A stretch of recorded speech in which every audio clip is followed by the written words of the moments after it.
Parte 3 del curso de Gramsci y última. Let's go. Primero vamos a repasar el concepto de guerra de posiciones, que es algo que ya mencioné en la parte 2 y que creo que también lo mencioné brevemente en la parte 1. Pero antes, disclaimer. El objetivo de esta parte es tal vez un poco recopilar, retomar conceptos de la parte 1 y la parte 2, así que si quieren primero vayan a ver eso. Y después desarrollar estos conceptos breves que terminan como de cerrar la teoría o la narrativa, mejor dicho, de la teoría de Gramsci, cómo se darían todos estos conceptos aplicados en una reforma integral del Estado, básicamente.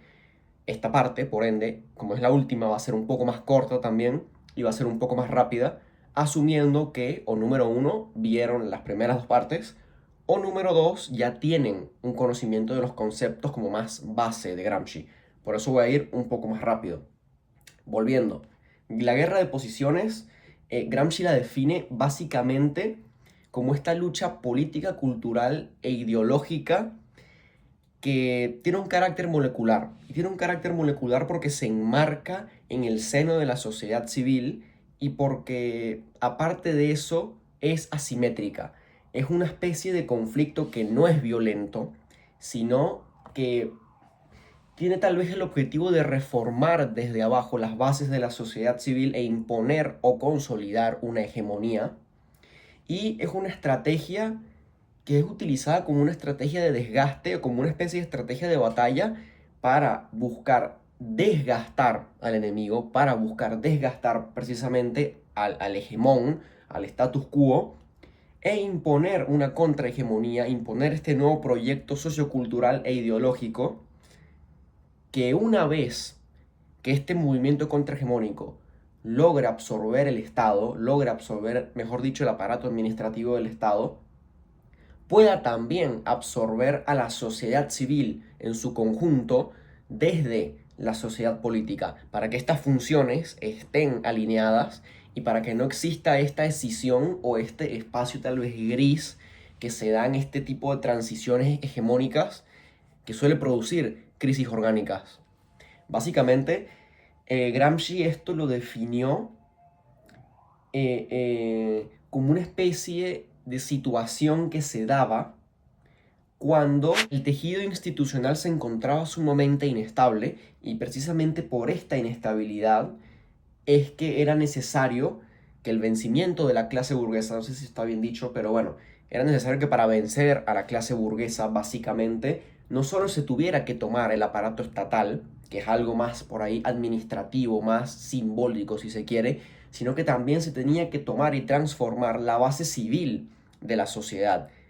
Y transformar la base civil de la sociedad significa transformar, significa reformar el aparato o la base que le da legitimidad a un proyecto hegemónico o en este caso a un proyecto contrahegemónico. Si logras quitarle esa legitimidad, si logras quitarle ese apoyo,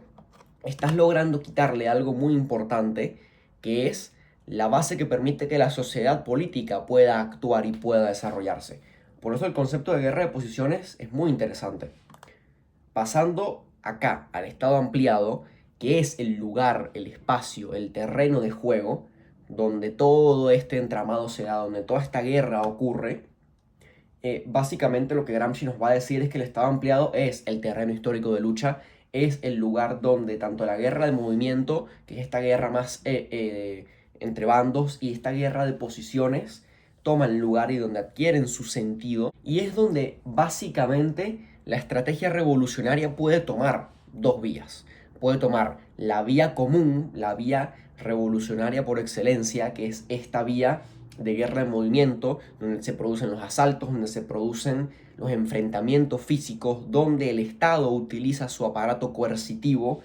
para reprimir y donde los revolucionarios utilizan su violencia y utilizan su poderío físico, digamos los cuerpos básicamente, para poder desafiar este núcleo gubernamental. Gramsci después va a decir que, como tengo anotado por acá arriba en chiquito, la construcción contrahegemónica exige una prolongada guerra de posiciones. Y básicamente lo que Gramsci disputa con el marxismo clásico y tal vez con esta lógica más ortodoxa de la izquierda es que para lograr una revolución que busca tomar el aparato estatal, que busca reformar a la sociedad desde sus bases, no necesariamente, o mejor dicho, no se necesita del todo una guerra de movimiento. Puede llegar a ser necesaria según el contexto, pero no debería ser el recurso a utilizar para producir una revolución, ya que los procesos revolucionarios se construyen desde abajo, tienen una construcción lenta y orgánica, y deben buscar primero tomar las bases de la sociedad civil para después poder extenderse sin necesidad de usar la violencia, porque sólo así se logran las transiciones orgánicas y las transiciones lógicas de las que nos habla Gramsci cuando habla de la imposición de una nueva hegemonía. Entonces, como en los estados capitalistas modernos, la construcción de este estado no se reduce únicamente a un núcleo coercitivo, no se reduce únicamente a este aparato de dominación y ya, sino que la sociedad civil funciona también como una cadena, como una especie de tronco con diversas ramificaciones y con diversos espacios que ayudan a proteger el orden y la estabilidad de este estado, sobre todo ante crisis económicas y sociales. Necesitas primero atacar este tronco para después poder subir a la copa del árbol. Buena analogía la que acabo de hacer ahí, por cierto, porque representa más o menos bien la idea de fondo. Debes atacar primero estas raíces que permiten que la copa del árbol sea frondosa y sea estable para poder llegar a la copa del árbol, precisamente. En este sentido, tenemos que tener en cuenta que para que se produzca una guerra de posiciones, esta tiene que estar enmarcada en una lógica de revolución pasiva. Ya tocamos lo que era la revolución pasiva en la parte 2 y en la parte 1 creo que también, no sé si fue en la parte 1 y no en la 2, pero bueno, está en los otros videos. Acá vamos a hablar de los dispositivos de revolución pasiva, que son los dos dispositivos o las dos formas que permiten que una revolución pasiva se produzca y, bueno, delimita o determina la forma en la que ésta se produce. Tenemos el transformismo, tenemos el cesarismo. El transformismo básicamente es el proceso nominal tal vez de revolución pasiva, el que describimos en la definición coloquial de revolución pasiva, que básicamente describe el proceso político e institucional en el que se absorben gradualmente a estos elementos sociopolíticos activos, por supuesto, estos sujetos históricos de las clases subalternas que manifiestan su malestar, que manifiestan su descontento y sus demandas, y que son absorbidos, vale la redundancia, por el bloque de poder para irlos cooptando y así tratar de introducirlos al status quo o tal vez frenar un poco esa disidencia. Gramsci, de hecho, los describe a esta lógica del transformismo, mejor dicho, como el proceso en el que las élites gobernantes neutralizan a los partidos y movimientos opositores, atrayendo a sus dirigentes hacia un consenso de status quo, es decir, los absorben en el aparato estatal o en este aparato hegemónico para tratar de cooptarlos y calmarlos, pero esta misma absorción, como mencioné en la parte pasada, termina llevando tarde o temprano a una transformación del Estado, de a poco, es pasiva por eso. El transformismo se divide básicamente en dos fases. Una es la fase molecular, que la llama Gramsci, y la otra es la fase de grupo. Básicamente la fase molecular es la fase en la que se cooptan a estos intelectuales, a estos militantes, a estos líderes y dirigentes, que de manera paulatina, al integrarse a este aparato hegemónico, van moderando su discurso, se van incorporando tal vez a esta lógica más burocrática, administrativa o parlamentaria del bloque dominante. Y después tenemos la fase de grupo, que la fase de grupo básicamente consiste en la absorción completa de los partidos políticos opositores y de todas estas organizaciones y grupos de la sociedad civil que se oponen al status quo para que abandonen sus programas de transformación y para que participen formalmente de o coaliciones de gobierno o del aparato estatal en sí mismo. A ver, esto Gramsci lo define como algo nocivo. Él define que el transformismo es algo nocivo porque atenta directamente contra la promesa de una contrahegemonía, perdón, ya que esto priva a las clases subalternas de sus intelectuales orgánicos y de sus mejores militantes tal vez, porque se los está llevando la élite, básicamente. Entonces condena a esta clase subalterna a una fragmentación constante y a un constante proceso de creación destrucción, creación, destrucción, porque crean contrahegemonía, esta se les cae por la cooptación de las élites, crean otra vez, se les cae, y así eternamente. Yo en el capítulo pasado propuse la lógica contraria, y es que en algún momento esta lógica de transformismo termina teniendo resultado, porque esta cooptación primero no siempre va a ser eterna, y segundo, sabemos que en los entramados burocráticos administrativos de un Estado capitalista no siempre se reproduce la lógica del status quo, ni siquiera internamente, y muchas veces estos intelectuales orgánicos que son introducidos en la lógica del status quo pueden servir como dobles agentes. Esto Gramsci igualmente no lo desarrolla como algo per se dentro de su teoría, pero es un análisis o una inferencia que hago yo de lo que puede ocurrir eventualmente en esta lógica constante de absorción. Cesarismo, por otro lado, también definido por el marxismo más ortodoxo como bonapartismo, es esta corriente o este dispositivo que surge después de una crisis de hegemonía. Una crisis que surge de algo que Gramsci va a llamar empate catastrófico, que es básicamente un empate entre la clase dominante y las clases subalternas cuando chocan entre sí, hasta que eventualmente llegan a un equilibrio. Un nivel de equilibrio tan estable y tan sólido que este equilibrio termina siendo destructivo y termina determinando que ninguna de las dos va a prevalecer en esta batalla por una revolución o por el sostenimiento del status quo. ¿Qué significa esto? Que básicamente ambas partes acuerdan medio que por la fuerza este empate catastrófico, porque saben que la única forma de prevalecer sobre la otra conllevaría a un riesgo muy grande, o conllevaría, mejor dicho, no un riesgo, sino a poner en duda la existencia misma del orden social establecido. Y sabemos que los proyectos contrahegemónicos, por más que quieran desafiar y derrotar el status quo, buscando reformar las sociedades de abajo, buscan reformarla, no buscan destruirla desde sus cimientos. Porque si la destruyes, tienes que, evidentemente, construirla de nuevo. Y eso es otra cosa, eso es terreno desconocido directamente. Gramsci lo que va a decir es que básicamente en este terreno gris gigantesco se necesita el surgimiento de una figura dominante, de un líder carismático, como lo diría Weber en su momento, que se eleve por encima del conflicto y de las clases y que pueda con su personalidad, con su liderazgo, asumir un papel de árbitro para poder en última instancia arreglar el asunto, para poder inclinar la balanza y para poder recuperar esta lógica de cooperación militar y estatal. Por lo general, este líder carismático muchas veces suele surgir de las propias clases dominantes, eh, lo que lleva otra vez un poco a inclinar la balanza a favor del status quo para que el movimiento contrahegemónico pueda volver a ser contrahegemónico, pueda volver a disputar ahí. Habiendo tocado esto, es importante tocar brevemente el tema de la reconfiguración estatal. Acá se me fue un poco el margen, pero bueno, no importa.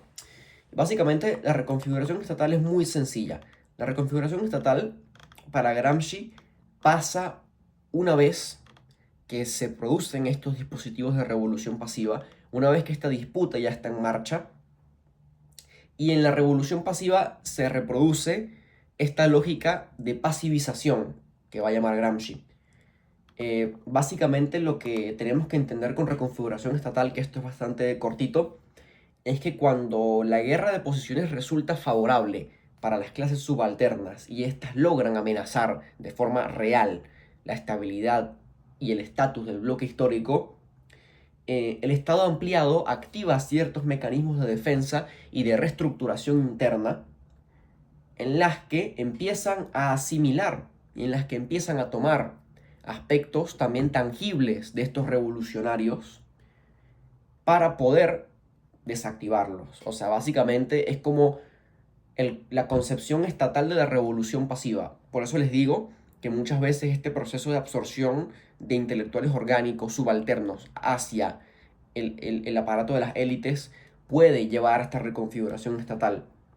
Porque el sistema posee una flexibilidad, posee cierta capacidad para autorreformarse. Lo que pasa es que al absorber todas estas contradicciones por medio de estos procesos de planificación estatal, por medio de estas lógicas administrativas y burocráticas, y al caer en esta estadolatría, que es un concepto que Gramsci menciona y es muy interesante, el Estado básicamente se termina convirtiendo en un ente hiper, mega, hipertrofiado que termina interviniendo directamente en la vida y en la planificación y desarrollo de las fuerzas productivas y de las relaciones sociales de producción de los individuos, adoptando una lógica mucho más centralizada, adoptando una tutela más burocrática, tal vez incluso más tecnicista, dependiendo, y donde se reemplaza esta lógica autónoma y democrática que por ahí definiría un Estado capitalista. Es acá cuando este fenómeno de pasivización termina reconfigurando al Estado y al régimen y lo puede terminar convirtiendo en un régimen autoritario incluso. ¿Qué es lo que ocurre? Que el proceso natural de esta pasivización es llegar a la resubalternización. Tuve que leerlo como 3 veces porque se me fue. Básicamente, este proceso lo que pretende es que esta pasivización de la sociedad y de las masas a través de esta absorción constante termine convirtiéndose en una condición base y necesaria para la reproducción estable del Estado capitalista y de la dominación capitalista, porque dominas y controlas desde arriba tanto las relaciones sociales de producción como las relaciones y la reproducción de las fuerzas de producción. Es un marxismo básicamente en esteroides. Ahora, terminando con esta fase más conceptual, me interesa tocar brevemente, que son las siguientes 3 diapositivas, un poco el tema de la trascendencia y la vigencia de la teoría gramsciana y lo importante que fue Gramsci en general para la teoría política, no solo para el marxismo. Yo me considero un fanático de Gramsci sin ser marxista, sin ser de izquierda, porque me parece que la teoría gramsciana, como teoría política en sí, es trascendental y es clave para entender no solo el desarrollo del Estado capitalista moderno,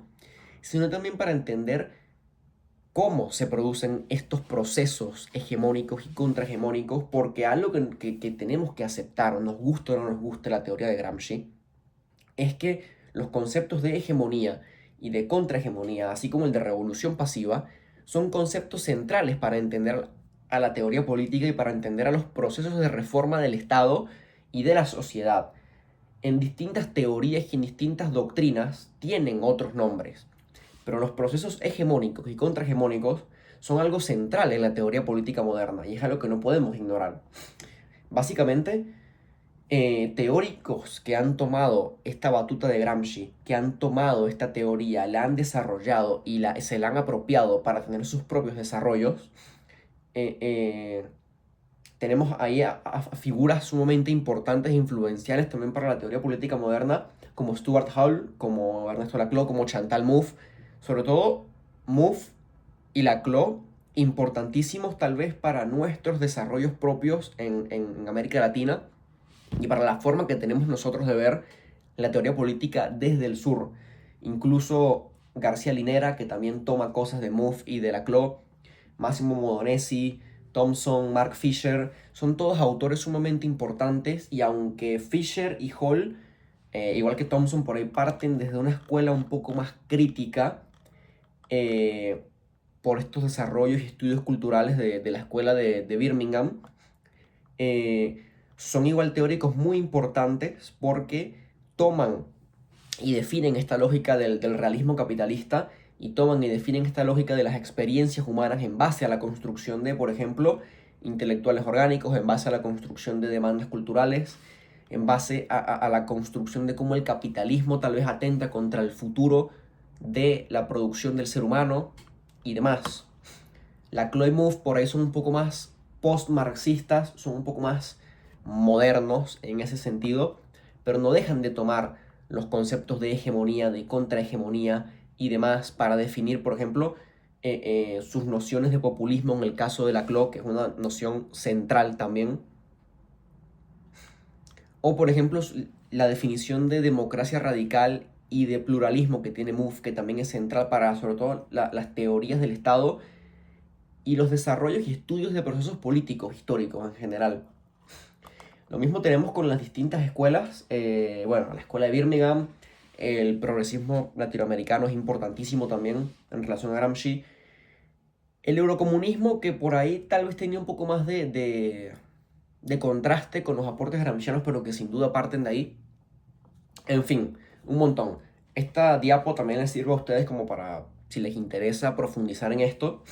leer más y saber dónde buscar teóricos y autores un poco más modernos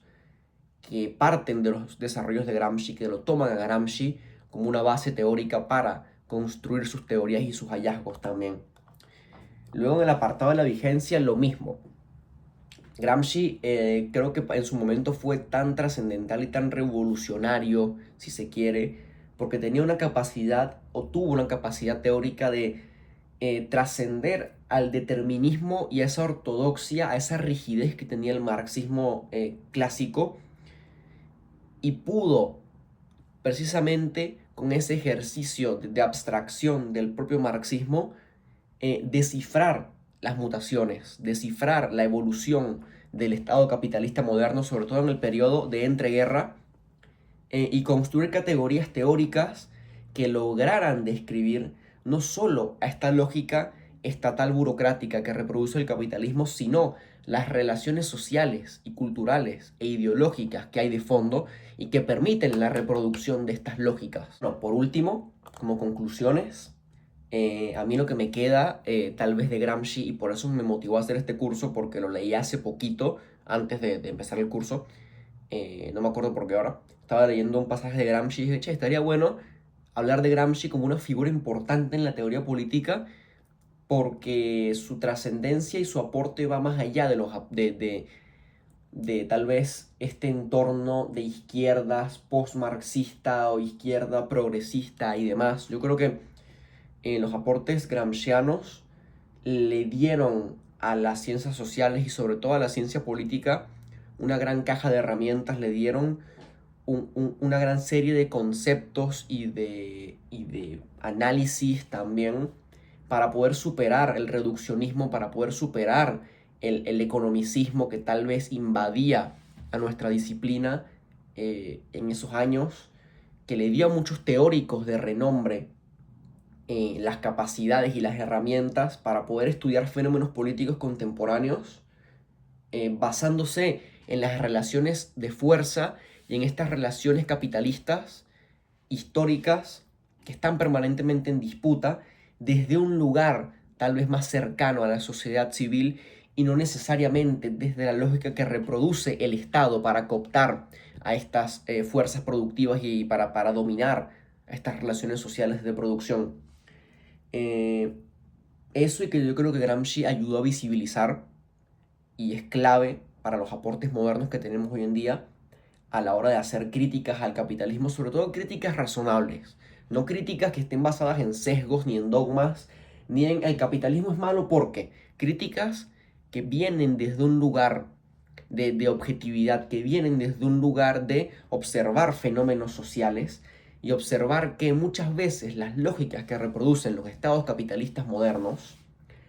atentan contra las lógicas de reproducción de la sociedad civil,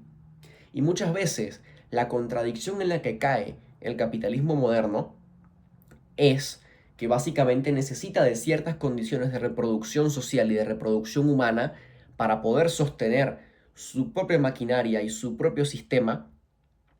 pero esas condiciones son contradictorias con las condiciones necesarias realmente para que la vida social y la reproducción social del trabajo pueda darse efectivamente.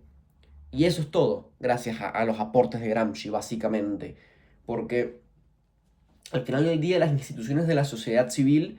son las únicas instituciones, son el único terreno fértil para la emancipación humana, como lo decía Gramsci, y eso solo podemos entenderlo a través del estudio de la sociedad civil como un actor de peso que construye a este gran Estado ampliado. Así que bueno, eso es básicamente la parte 3 del curso de Gramsci. Última parte, después voy a subir un video completo con las 3 partes juntas por si hay gente que lo quiere guardar completo o que quiere ver ese video completo, va a estar ahí también. Así que bueno, primero espero que les haya gustado, segundo espero que haya servido, sobre todo que puedan ver las 3 partes y puedan llevarse algo, puedan entender más a Gramsci. Esto me hubiese servido cuando yo estudié Gramsci en la carrera, que por ahí no casaba mucho. Después por puro interés y gusto lo entendí a fuerza de resúmenes y demás, pero bueno, el objetivo es primero que todo servir y ayudar. Así que si les sirvió, si les ayudó, 10 puntos. Abajo va a estar el link de la comunidad, que debería terminarla, no sé si para la semana que viene, pero bueno, lo voy a dejar abajo igualmente. Y dejo el link del Instagram también, por si les interesa seguirme ahí. Subo contenido bastante corto ahí, contrasta con lo que subo acá, así que bueno, es también interesante. Y eso, nos vemos en un próximo video.